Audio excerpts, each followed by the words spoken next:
അച്ഛന്റെ പ്രശ്നം ഞങ്ങളോട് പറയ്. എനിക്ക് ഒരു കുഴപ്പമില്ല, ഞാൻ ഒറ്റയ്ക്കിരിക്കട്ടെ. നമുക്ക് 3 പേർക്കും കൂടെ ഒറ്റയ്ക്കിരിക്കാച്ചാ.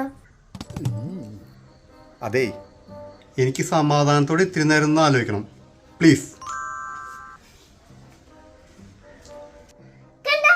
എന്ത് ഒറ്റയ്ക്കിരുന്ന് ആലോചിക്കണെന്ന്? നീ പറഞ്ഞത് ശരിയാടി. അച്ഛന്റെ മനസ്സിൽ എന്തോ ഉണ്ട്.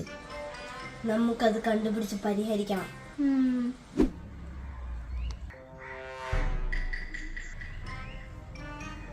Oh my God. എന്താടി നെക്കം കടിക്കുന്നു?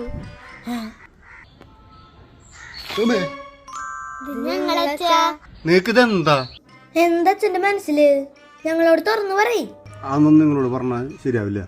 അങ്ങനെ പറയരുത്, അച്ഛൻ പറയണം. അത് മിനിഞ്ഞാന്ന് ഞാനൊരു പൈൻറ്റ് വാങ്ങിയിട്ടുണ്ടായിരുന്നു. പക്ഷെ അത് അവിടെ വെച്ചെന്ന് എനിക്ക് ഓർമ്മ കിട്ടണില്ല. ബെസ്റ്റ് അതാ.